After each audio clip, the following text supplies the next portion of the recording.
큰애야, 네가 나랑 같이 사는 게 소원이라는데 내가 거절하면 예의가 아니지. 오늘부터 너희 집으로 들어가마. 시어머니의 폭탄 선언에 패백실은 얼어붙었고 가식으로 가득했던 형님의 얼굴은 새하얗게 질려갔습니다. 모두가 제 눈치를 살폈지만 저는 오히려 미소를 지으며 시어머니의 짐을 쌌습니다.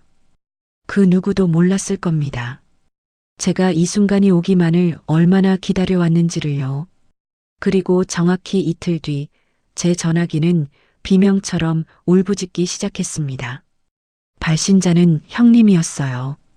동서, 어머니 좀 제발 데려가. 나 못 살겠어. 오늘의 이야기 시작합니다. 저는 올해 32살, 결혼 3년 차에 접어든 평범한 중소기업 대리입니다. 평범하다고 말은 했지만 솔직히 제 결혼 생활이 평범했던 적은 단 하루도 없었죠. 그날도 저는 산부인과 대기실 플라스틱 의자에 앉아 제 이름이 호명되길 기다리고 있었습니다. 주변에는 배를 어루만지는 임산부들이 앉아 있었고 저는 그 사이에서 괜히 주눅이 들어 고개를 숙인 채 손톱만 뜯고 있었어요. 번호표 숫자가 하나씩 바뀔 때마다 심장이 조여왔고 드디어 제 차례가 되어 진료실 문을 열고 들어갔을 때 의사 선생님은 모니터를 보며 안경을 고쳐 쓰더니 제 쪽을 똑바로 바라봤습니다. 신체적으로는 특별한 이상이 없으세요. 다만 스트레스 수치가 상당히 높습니다. 솔직히 말씀드리면 지금 몸 상태가 임신을 받아들일 수 있는 환경이 아닙니다. 스트레스, 그 단어가 허공에 떠서 한참 동안 제 귓속을 맴돌았습니다. 저도 알고 있었어요. 제 몸이 왜 이런지, 뭐가 문제인지. 그걸 모를 만큼 둔한 사람이 아니었거든요. 다만 의사 선생님 입에서 직접 그 말을 들으니 목구멍 안쪽이 뜨겁게 올라오면서 눈시울이 저도 모르게 붉어졌습니다. 고개를 꾸벅 숙여 인사하고 진료실을 나오는데 복도 형광등 불빛이 유난히 차갑게 느껴졌어요. 병원 주차장에서 한참을 운전대에 이마를 대고 앉아 있다가 겨우 시동을 걸고 집으로 향했습니다. 현관문을 열자마자 익숙한 풍경이 저를 맞이했죠. 시어머니는 거실 소파 한가운데를 떡하니 차지한 채 TV 리모컨을 이리저리 돌리고 계셨고 제가 신발을 벗기도 전에 고개를 휙 돌리더니 제 배 쪽으로 시선을 내렸습니다. 병원은 다녀왔냐? 소식은 없냐? 그 한마디에 온몸에 힘이 빠져서 저는 대답 대신 고개만 가볍게 숙이고 방으로 들어갔어요. 문을 닫고 침대 끝에 걸터 앉아 천장을 올려다보는데 이 집이 도대체 누구 집인지 모르겠더라고요. 이 아파트 제 명의로 대출받아서 마련한 집입니다. 그런데 거실은 시어머니 세상이고 안방 옆 작은 방은 시어머니 방이 됐고 냉장고 안에는 제가 모르는 반찬통이 빼곡하게 들어차 있었죠. 결혼 전 저는 분명히 반대했습니다. 남편이 어머니와 함께 살자는 이야기를 꺼냈을 때 저는 똑똑히 말했어요. 성격도 생활 방식도 다른 분과 한 지붕 아래서 사는 건 서로를 망치는 일이라고. 하지만 남편은 제 말을 끝까지 듣지도 않고 한숨을 쉬며 입을 열었죠.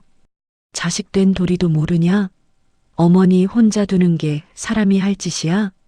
그리고 따로 살면 월세의 생활비에 이중으로 나가잖아. 같이 사는 게 합리적이지. 효도와 절약, 그 두 단어를 방패처럼 들이밀면 제가 더 이상 할 말이 없다는 걸 그 사람은 정확히 알고 있었습니다. 결국 저는 제 이름으로 억대 대출을 안고 이 집을 장만했고 입주하던 날 시어머니의 짐이 제 짐보다 먼저 이 현관을 통과했어요. 남편은 밖에서는 누구보다 그럴듯한 효자입니다. 친구들 앞에서 우리 어머니 모시고 산다라고 말할 때면 목소리에 힘이 잔뜩 들어가고 주변에서 대단하다며 어깨를 두드려주면 입꼬리를 실룩이며 뿌듯해하죠. 그런데 현관문이 닫히는 순간 그 효자는 온데간데 없이 사라집니다. 소파에 드러누워 휴대폰만 들여다보고 시어머니가 뭘 시키든 지수야, 엄마가 부르신다. 이 한마디로 모든 걸 저한테 넘기는 게 이 사람의 효도 방식이니까요. 시어머니 잔소리를 듣는 것도, 비위를 맞추는 것도, 새벽에 일어나 아침밥을 차리는 것도 전부 제 몫이었습니다. 저녁이 되자 남편이 퇴근해서 들어왔고 저는 4가지 반찬에 찌개까지 차려 밥상을 올렸습니다. 시어머니는 앉으시자마자 찌개 맛을 보더니 고개를 갸우뚱했지만 그래도 아무 말 없으시니 다행이라고 생각했죠. 남편이 밥을 퍼먹으며 무심한 투로 입을 열었습니다. 오늘 병원 갔다며? 뭐래? 숟가락을 멈추고 남편을 바라봤습니다. 스트레스가 원인이라고, 몸이 임신할 상태가 아니라고, 그 말을 어떻게 꺼내야 할지 입안에서 굴리고 있는데 남편은 제 대답을 기다리지도 않고 혀를 차며 먼저 결론을 내렸어요. 당신이 맨날 예민하게 굴어서 그런 거 아냐? 좀 편하게 먹고 편하게 자면 되는 걸 뭘 그리 스트레스를 받아? 시어머니가 숟가락으로 밥알을 눌러 담으며 거들었습니다. 그러게 애도 없는 집에 내가 같이 있어주는 게 어디냐? 적적하지 않고 좋잖아. 그 말이 갈비뼈 사이를 비집고 들어와 심장을 정확하게 찔렀습니다. 저는 숟가락을 쥔 손에 힘이 들어가며 부들부들 떨렸지만 고개를 숙인 채 밥알만 씹었어요. 밥인지 모래인지 분간이 안 됐지만 이 자리에서 입을 열면 걷잡을 수 없이 쏟아질 것 같아서 이를 악물었죠. 네, 어머니 말씀이 맞아요. 영혼이 빠져나간 목소리로 그렇게 대답했더니 남편은 만족스럽다는 듯 고개를 한번 끄덕이고 다시 숟가락질을 했습니다. 그 사람이 생각하는 이 집의 평화란 제가 참고 삼키고 고개 숙이는 것 위에서만 겨우 유지되는 거였어요. 그걸 남편은 죽었다 깨어나도 모를 겁니다. 설거지를 마치고 작은 방으로 들어와 서랍장 맨 아래 칸을 열었습니다. 양말 뭉치 밑에 접어 넣어둔 이혼 서류가 손끝에 닿았어요. 1년 전 새벽 2시에 몰래 인터넷으로 출력해서 숨겨둔 것이죠. 종이가 살짝 구겨져 있었지만 글씨는 선명했고 저는 그 서류를 가만히 펼쳐보다가 다시 접어서 원래 자리에 밀어 넣었습니다. 아직은 아니었어요. 명분이 필요했습니다. 이 지옥 같은 집구석에서 빠져나갈 확실한 명분이요. 거실에서 TV 소리와 시어머니의 전화 통화 목소리가 뒤섞여 들려왔고 그 소음을 등지고 앉은 제 어깨는 무겁게 처져 있었습니다. 그런데 그때 남편의 휴대폰에 형 김민석한테 전화가 한 통 걸려왔어요. 형에게서 걸려온 전화 내용은 간단했습니다. 아주버님이 결혼을 확정지었다는 거였어요.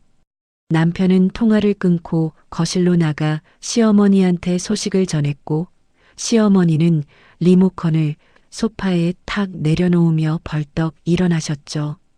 큰아들이 드디어 장가를 간다는 사실에 콧노래까지 흥얼거리시는 모습이 방문 틈새로 보였습니다. 저는 그 뒷모습을 가만히 바라보면서 속으로 생각했어요. 이 집에 며느리가 하나 더 생기면 뭐가 달라질까? 아니면 아무것도 달라지지 않을까? 며칠 뒤 상견례 겸 가족 식사 자리가 잡혔습니다. 장소는 강남 쪽 한정식 집이었는데 시어머니가 직접 고른 곳이었죠. 저는 그날 아침부터 시어머니의 옷을 골라드리고 머리 스타일까지 의견을 맞추느라 진이 빠진 상태로 식당에 도착했습니다. 남편은 차에서 내리자마자 양복 소매를 잡아당기며 거울도 없이 머리를 쓸어 넘기더니 저한테는 눈길 한 번 주지 않고 성큼성큼 앞서 걸어갔어요. 늘 그렇듯 저는 시어머니 팔짱을 끼고 반발짝 뒤에서 따라 들어갔습니다. 방문을 열고 들어서는데 아주버님 옆에 앉아있던 여자가 자리에서 일어났습니다. 예비 형님 최미진이었어요. 첫인상은 솔직히 나무랄 데가 없었습니다. 단정하게 올린 머리에 연한 핑크색 블라우스, 미소를 지을 때 살짝 드러나는 보조개까지 누가 봐도 호감형이었죠. 그런데 저는 그녀가 입을 여는 순간부터 뭔가 묘한 위화감을 느꼈습니다. 형님은 시어머니를 보자마자 두 손으로 시어머니의 손을 덥석 잡더니 눈을 글썽이기 시작했어요. 처음 만나는 자리에서요. 시어머니가 입고 온 남색 재킷을 훑어보며 입술을 꾹 깨물었다가 고개를 돌리는 모습이 마치 오랫동안 고생하신 친정어머니를 만난 딸처럼 보이기 충분했죠. 시어머니는 그 모습에 당황하면서도 눈가가 촉촉해지셨고 남편은 옆에서 감동받은 표정으로 고개를 끄덕이고 있었습니다. 저 혼자만 그 장면이 어색했어요. 아니, 어색한 정도가 아니라 속이 서늘했습니다. 저도 결혼 전에는 시어머니한테 잘 보이려고 나름 애를 썼지만 저런 수준의 연기력은 가져본 적이 없었거든요. 자리에 앉고 음식이 하나둘 나오기 시작했을 때 형님은 제 옆자리로 슬쩍 와앉더니 제 손을 꼭 잡았습니다. 손바닥이 차가웠어요. 그런데 목소리는 따뜻한 척 포장이 되어 있었죠. 동서, 그동안 혼자 고생 많았지? 어머니 모시느라 얼마나 힘들었어. 그 말투에는 위로 같은 껍데기 밑에 묘한 우월감이 깔려 있었습니다. 마치 이제 내가 왔으니 걱정 마 라는 뉘앙스랄까요? 저는 그 손을 가만히 내려다보다가 적당히 미소를 지으며 고개를 끄덕였어요. 고맙다는 말은 입 밖으로 나오지 않았지만 표정으로 대충 때웠죠. 식사가 중반에 접어들었을 무렵이었습니다. 시어머니가 불고기를 집으며 큰아들네 신혼집 이야기를 꺼내셨고 아주버님은 최근에 계약한 아파트 평수며 위치를 설명하느라 신이 나 있었어요. 그때 형님이 젓가락을 내려놓고 시어머니를 똑바로 바라보며 입을 열었습니다. 어머님, 저 결혼하면 어머님 모시고 살고 싶어요. 장남이 당연히 해야 할 도리잖아요. 동선의 집 그 좁은 데서 그동안 얼마나 불편하셨어요. 순간 제 젓가락이 멈췄습니다. 고개를 돌려 형님의 얼굴을 봤는데 그녀는 진심이라는 듯 눈을 반짝이며 시어머니의 반응을 기다리고 있었어요. 시어머니는 입꼬리가 귀까지 올라가더니 연신 손사래를 치셨지만 그 손사래가 진짜 거절이 아니라는 건 3년을 같이 산 제가 누구보다 잘 알았습니다. 아주버님은 멋쩍게 웃으며 형님의 어깨를 두드렸고 분위기는 순식간에 형님의 효심을 칭찬하는 쪽으로 흘러갔죠. 그 와중에 식탁 아래로 뭔가가 제 정강이를 걷어찼습니다. 남편이었어요. 저는 갑작스러운 통증에 이를 악물며 고개를 돌렸는데 남편은 형님 쪽으로 턱짓을 하며 눈빛으로 말하고 있었습니다. 보고 배우라는 뜻이었죠. 테이블 밑에서 욱신거리는 정강이를 손으로 문지르며 남편을 노려봤지만 그 사람은 이미 형님을 향해 활짝 웃으며 입을 열고 있었습니다. 형수님 진짜 대단하십니다. 우리 형이 복이 많아요. 남편의 그 알랑거리는 목소리가 귀를 타고 들어와 뇌 한쪽을 긁어댔습니다.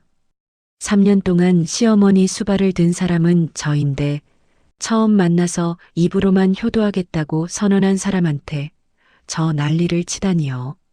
제 안에서 차가운 것이 올라왔습니다. 분노라기보다는 냉소에 가까운 감정이었어요. 형님은 자기가 뱉은 말이 진짜 현실이 될 수 있다는 걸 전혀 모르는 표정이었습니다.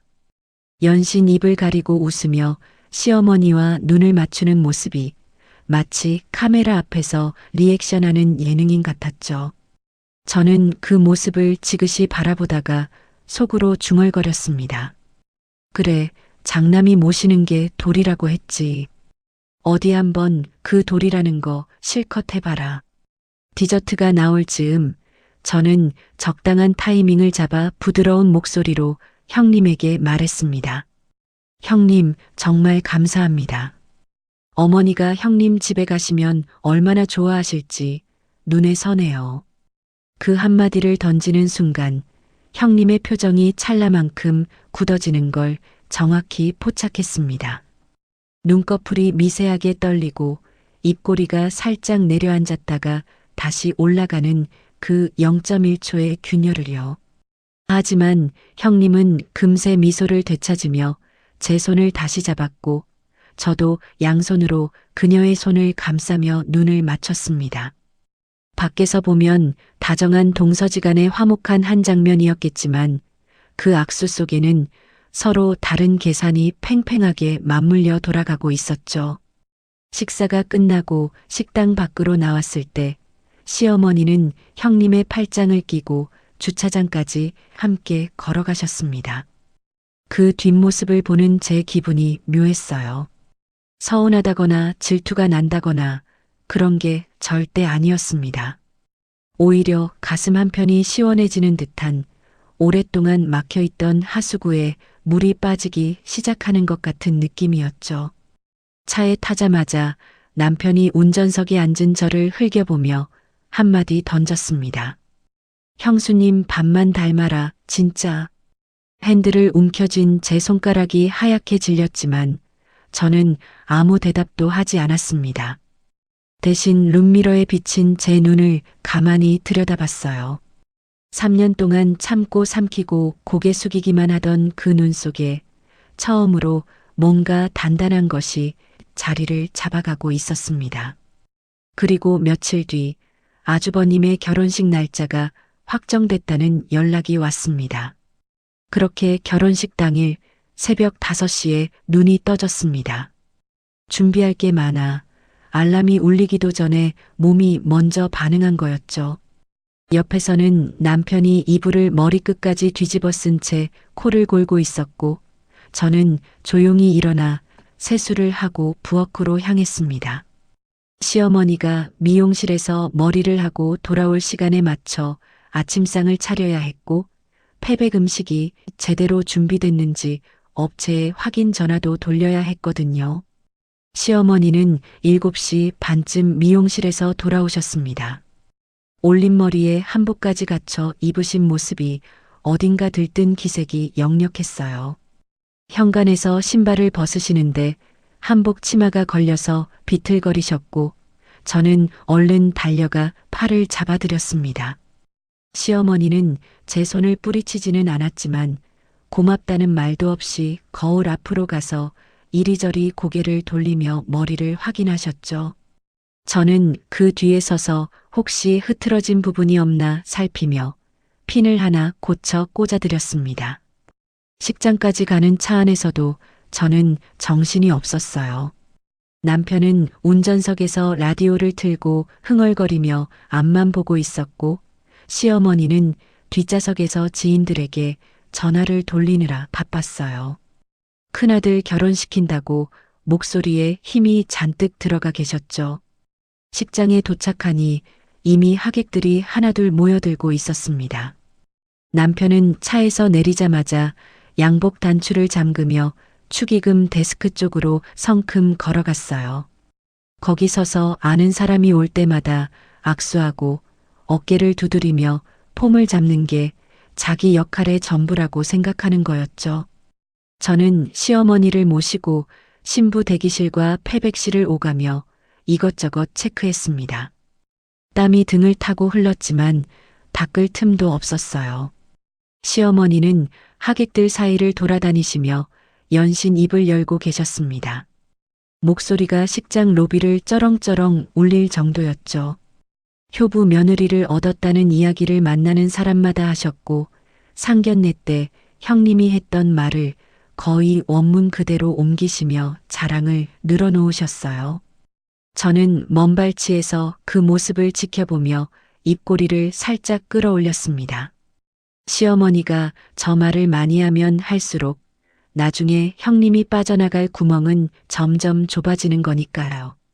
예식이 시작되고 형님은 웨딩드레스를 입고 버질로드를 걸어왔습니다.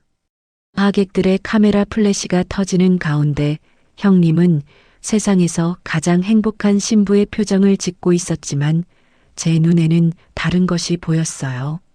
형님이 단상 위에서 하객석을 둘러볼 때 시어머니와 눈이 마주치는 순간 미묘하게 시선을 피하는 게 느껴졌거든요.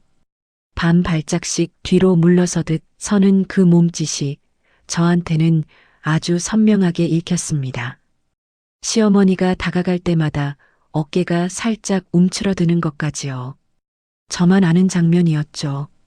다른 사람들 눈에는 그저 수줍은 새 신부로 보였을 테니까요.